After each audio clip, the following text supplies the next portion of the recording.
12월 24일 금요일입니다. 개인적으로는 런던 한인교회에서의 사역에서 마지막 새벽 기도회가 되는 날입니다. 여기까지 함께 하신 여러분 모두에게 감사드리며 또 인도하신 하나님의 은혜에 감사드립니다. 우리 함께 기도드리겠습니다. 어두운 세상 가운데 빛으로 찾아와 주신 우리 구주 예수 그리스도의 한없는 사랑과 은혜를 기억합니다. 죽을 수밖에 없는 그러한 우리들을 위하여 이 땅에 찾아와 주시며 우리의 생명의 구주 되어 주심을 인하여 주님의 은혜에 감사드립니다. 길 잃어버리지 않게 하여 주시기를 간절히 원하며 앞서가시는 주님만을 바라보며 믿음의 길을 끝까지 잘 달려갈 수 있는 우리 모두가 되게 도와주시옵소서. 세상의 거짓 풍조를 바르게 분별케 하시며 사람들의 간사한 유혹에 빠지지 않게 하여 주시옵고 오늘도 진리의 말씀이 과연 그러한가 날마다 묵상하며 그 말씀 안에 반듯하게 세워져가는 하나님의 사람들 되게 도와주시옵소서. 우리의 예배 받으시기에 합당하신 주님이심을 고백드리며 예수님 이름으로 기도드립니다. 아멘. 우리 다 함께 찬송가 120장 찬송으로 찬양 드리시겠습니다.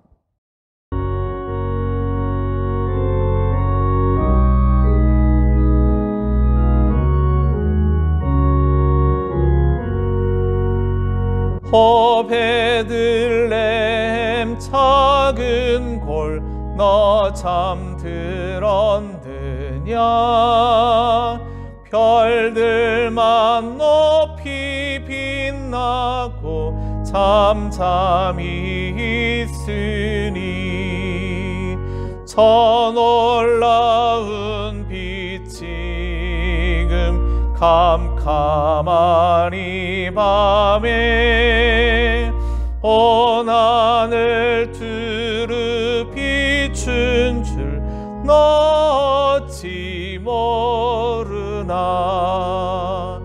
온 세상 모든 사람들 잠자는 동안에 평화의 왕이 세상에 탄생하셨도다. 저 새벽 별이 홀로 그 길을 아는 듯 밤새껏 귀한 그 일을 말없이 지켰네. 오 놀라우신 하나님 큰 선물 주시니 주 믿는 사람 마음에 큰 은혜 받도다. 이 죄악 세상 사람 주 오심 모르나 주 영접하는 사람들 그 맘에 오시네. 오 베들레헴 예수님 내 맘에 오셔서 내 죄를 모두 사하고 늘 함께 하소서. 저 천사들의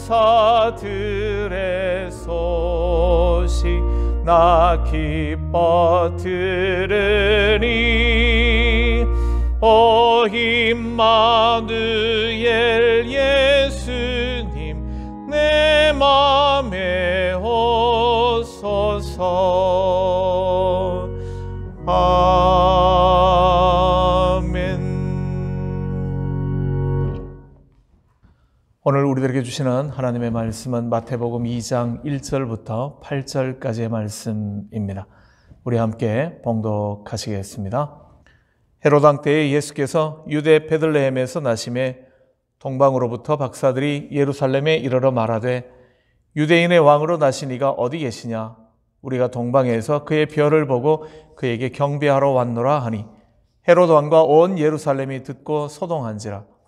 왕이 모든 대제사장들과 백성의 서기관들을 모아 그리스도가 어디서 나겠느냐 물으니 이르되 유대 베들레헴이오니 이는 선지자로 이렇게 기록된 바 또 유대 땅 베들레헴아 너는 유대 고을 중에서 가장 작지 아니하도다. 내게서 한 다스리는 자가 나와서 내 백성 이스라엘의 목자가 되리라 하였음이니이다. 이에 헤롯이 가만히 박사들을 불러 별이 나타난 때를 자세히 묻고 베들레헴으로 보내며 이르되 가서 아기에 대하여 자세히 알아보고 찾거든 내게 고하여 나도 가서 그에게 경배하게 하라. 아멘. 런던 한인교회에서의 마지막 새벽 기도회를 녹화하면서 여러 가지 마음들이 교차하고 있습니다. 성탄의 계절을 보내면서 어제 함께 나누셨던 말씀이지만 오늘 다시 한번 이 말씀을 나누고자 하는 것은 우리가 앞으로 걸어가는 그러한 걸음들에 꼭 필요한 말씀이 오늘 본문 가운데 있다고 생각했기 때문에 다시 한번 말씀을 나누게 되었습니다. 큰 왕이 태어났다, 특별한 왕이 태어났다라는 것을 알려주는 별을 보고 동방에서부터 박사들은 그 먼 길을 오게 되었습니다. 결코 쉽지 않은 길이죠. 일반적으로 우리가 이야기하는 것처럼 바벨론의 점성학자들, 별을 연구하는 사람들이었다라고 그렇게 볼 때는 그들이 적어도 1400, 1500km를 걸어왔다라는 그러한 이야기이기 때문에 그렇습니다. 많은 도적대들도 있고 또 많은 위협도 있고 어려움도 있었을 겁니다. 그렇지만 그들이 그 길을 걸어올 수 있었던 것은 그들이 이제까지 보지 못했던 그 큰 별, 새로운 왕이 태어났음을 알리는 바로 그 별의 인도함 때문에 가능했던 그런 일이죠. 그리고 그 왕을 만날 수 있다라는 소망이 그들로 하여금 길 떠나게 만들었을 것입니다. 그런데 그들이 예루살렘에 가까이 왔을 때에 지금까지 그들 앞서서 그들을 인도하고 있던 그 별이 갑자기 보이지 않게 되었습니다. 오늘 9절 말씀을 보면 박사들이 왕의 말을 듣고 갈새 동방에서 보던 그 별이 문득 앞서 인도하여 가다가 그렇게 기록하고 있습니다. 그런데 이 본문 말씀을 현대인의 성경으로 읽어보면 이렇게 기록되어져 있습니다. 동방에서 본 그 별이 다시 나타나. 그 말은 예루살렘 가까이 왔을 때에 갑자기 별이 보이지 않게 되었다라는 거죠. 사라져버렸다라는 그런 이야기입니다. 그리고 그 별이 사라졌을 때에 그들이 마침 서 있던 장소가 예루살렘 가까운 곳이었다라는 거죠. 그렇게 그들은 예루살렘 성으로 찾아 들어가게 됩니다. 그것은 경험적으로도 또는 이성적으로도 가장 안전하고 쉬운 방법, 그랬기 때문이죠. 일반적으로 큰 왕은 큰 성에서 태어날 것이다. 그렇기 때문입니다. 별이 갑자기 사라진 것이 이제 목적지에 다 왔기 때문에 사라진 것은 아닐까? 그들은 그렇게 생각했을 수 있습니다. 그렇게 그들은 예루살렘 성으로 들어가게 되고 그 성을 통치하고 있던 헤롯에게 큰 왕이 태어났음을 알리게 되어지죠. 유대인의 왕으로 태어난 이가 어디 있습니까? 그들이 질문하는 것은 바로 그런 내용입니다. 아마 헤롯에게 좋은 소식을 전해주고 있다고 그들은 그렇게 생각했을는지 모르겠습니다. 하지만 그들이 별이 보이지 않게 되었을 때에 찾아 들어갔던 예루살렘 성, 그리고 그 성에서 그들이 온 목적을 이야기했을 때 그것은 성탄의 큰 위기가 되어지죠. 새로 오신 왕은 예루살렘이 아닌 베들레헴 마구간에서 태어나셨기 때문입니다. 새로 오신 왕은 우리가 생각하는 그러한 세상의 통치권을 가진 왕이 아니라 우리의 영혼의 구원자, 우리의 죄를 해결하실 그러한 왕이셨기 때문입니다. 그렇게 왕권에 대하여서 욕심을 가지고 있었던 헤롯에 의하여 죽임을 당할 위기에 빠졌던 거죠. 주의 천사가 박사들에게 꿈에 나타나 현몽함으로 말미암아 헤롯에게 돌아가지 않고 바로 돌아갈 수 있었고요. 그리고 그 밤에 주의 천사가 마리아와 요셉에게 나타나서 아기를 데리고 빨리 이집트로 애굽으로 도피하게 만들므로써 그 위기를 모면하게 됩니다. 하지만 대신에 많은 아이들이 죽임을 당하게 되어지는 그러한 끔찍한 일을 만들어버렸죠. 별이 보이지 않게 되었을 때에 그들이 예루살렘 성을 찾아 들어갔던 것, 그것이 얼마나 무서운 결과를 가져오게 되었는지를 보면서 오늘 우리는 이 말씀들을 이렇게 확인해 보려고 합니다. 우리들이 어떤 일을 행하게 되어질 때 그 일을 해야 할 당연한 이유가 있을 것입니다. 그것을 우리는 큰 별이라고 비유해 볼 수 있을 것 같습니다. 우리의 행동을 이끌어가는 동력인 거죠. 왜 우리가 이 일을 해야 하는가 하면 바로 이런 이유 때문입니다. 그렇게 밝힐 수 있는 것, 그것이 바로 큰 별이 되어지는 거죠. 그것이 분명할 때 우리는 아무리 먼 길이라 할지라도, 그것이 아무리 힘든 길이라 할지라도 넉넉히 걸어갈 수 있는 거죠. 큰 별이 우리 앞에서 우리의 갈 길을 보여주고 있을 때에 우리는 그 일들을 감당하는 것은 그렇게 어렵지 않은 길입니다.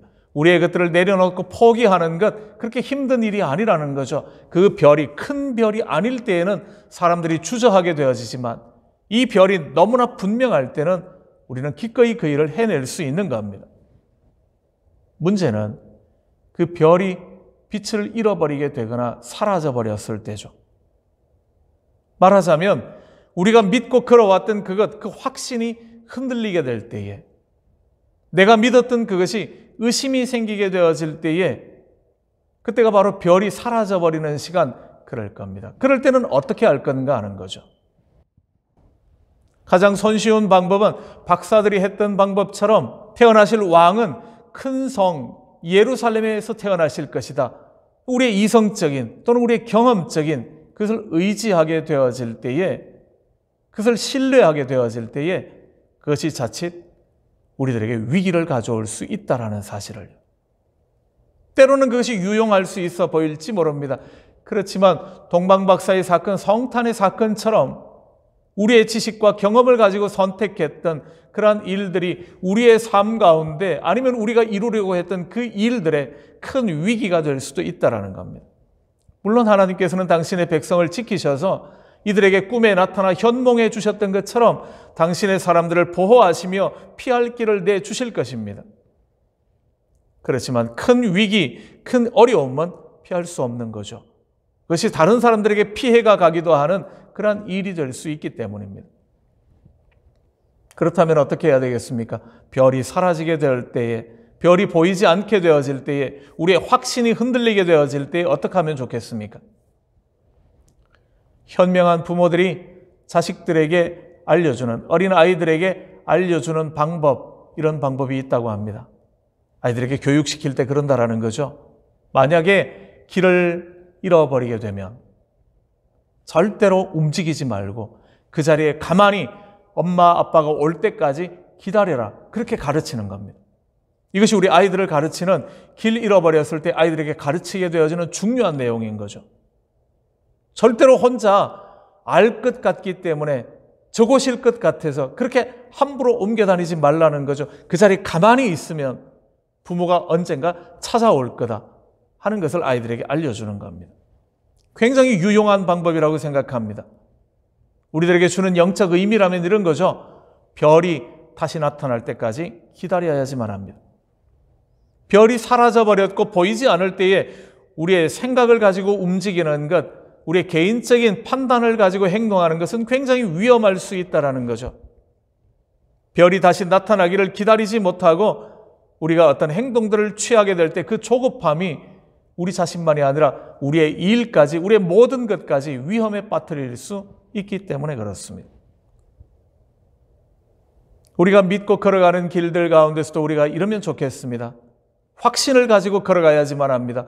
확신이 사라지게 된다면 다시 그 확신을 회복할 때까지는 움직이지 않고 그 자리를 기다리는 겁니다. 하나님의 음성이 다시 들려질 때까지 그 자리를 지키고 서 있는 거죠. 때로는 답답해 보일 수 있을는지 모릅니다. 때로는 힘들지도 모르겠습니다. 그렇지만 그 자리는 우리가 지키고 있어야 할 자리, 그렇습니다.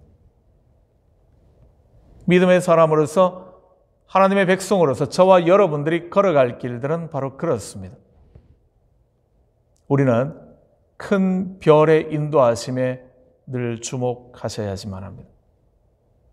광야길을 걷는 이스라엘 백성들의 이야기라면 그들은 구름 기둥과 불 기둥을, 그 움직임을 그들은 늘 눈여겨서 보았다라는 거죠. 그것이 움직일 때는 움직였지만 움직이지 않을 때는 움직이지 않고 기다리는 것, 그들이 배워야 했던 일들이었습니다.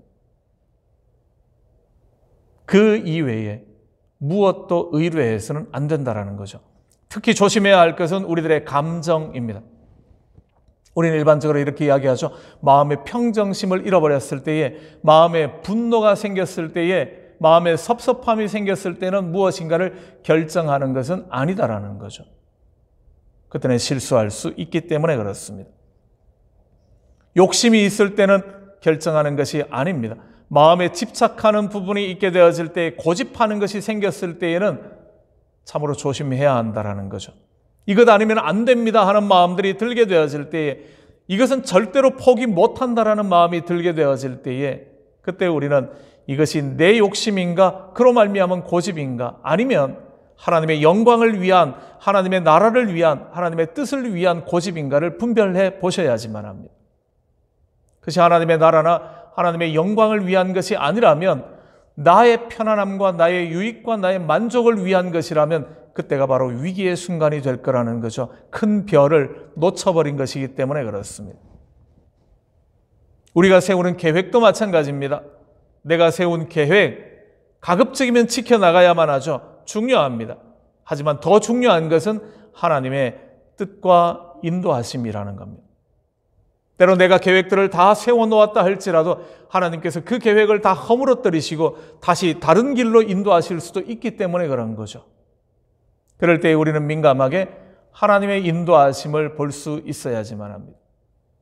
사람에게는 여러 가지 계획이 있을 수 있지만 그러나 그 걸음을 인도해 가시는 분은 하나님이시기 때문에 그런 거죠. 무엇이 의도되어진 것이 아니라면 더더욱 그렇습니다.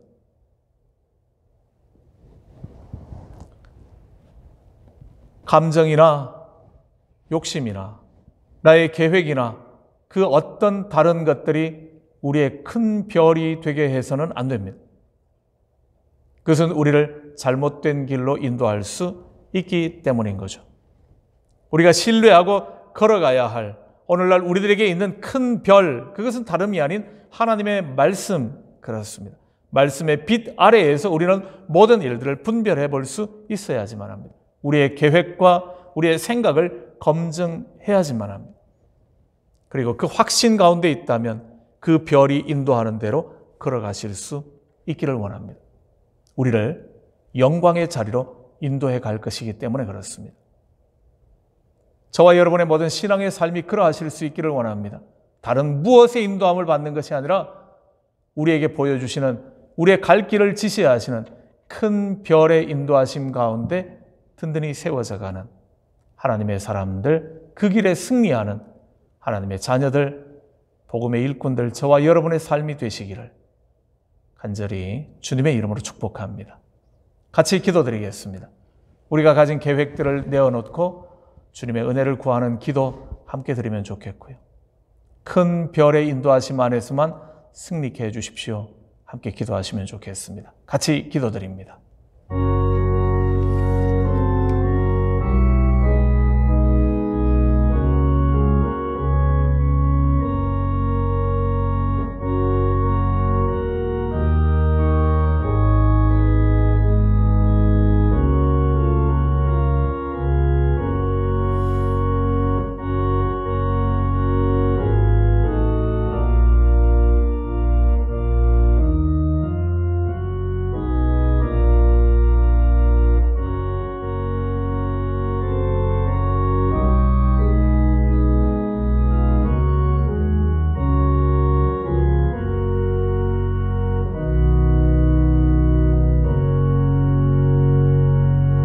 우리보다 우리를 더 잘 알고 계시는 주님을 신뢰합니다. 우리들에게 허락하시는 것이 가장 귀하고 아름답고 좋은 것들임을 알기에 주님의 은혜만을 구하며 아버지 하나님의 말씀 앞에만 무릎 꿇습니다. 큰 별의 인도하심 가운데만 늘 살게 하여 주시옵소서. 우리의 계획, 우리의 생각, 우리의 욕심, 우리의 고집 또는 우리의 감정에 따라 흔들리지 않게 하여 주시기를 간절히 원하며 오늘도 주님의 선하심만을 기대하며 이 믿음의 길을 끝까지 잘 달려가는 하나님의 사람들 되게 하시며 영광의 그 자리 예수 그리스도의 은혜를 경험하며 그 축복을 나누는 복된 자리에 서게 하여 주시옵소서. 앞으로 걸어갈 우리의 모든 걸음 가운데 주님 홀로 동행하셔서 영광 받아주시기만을 간절히 소망하며 사랑 많으신 예수님 이름으로 감사드리며 기도드립니다. 아멘. 하늘에 계신 우리 아버지, 아버지의 이름을 거룩하게 하시며 아버지의 나라가 오게 하시며 아버지의 뜻이 하늘에서와 같이 땅에서도 이루어지게 하소서. 오늘 우리에게 일용할 양식을 주시고 우리가 우리에게 잘못한 사람을 용서하여 준 것 같이 우리 죄를 용서하여 주시고 우리를 시험에 빠지지 않게 하시고 악에서 구하소서. 나라와 권능과 영광이 영원히 아버지의 것입니다. 아멘. 복된 하루 되시기를 바라고요. 내일은 새벽기도회가 없습니다. 11시에 성탄 예배로 교회에서 만나도록 하겠습니다. 그리고 주일날도 11시에 연합 예배로 우리가 드리게 되는 것 여러분들 기억해 주시면 고맙겠습니다.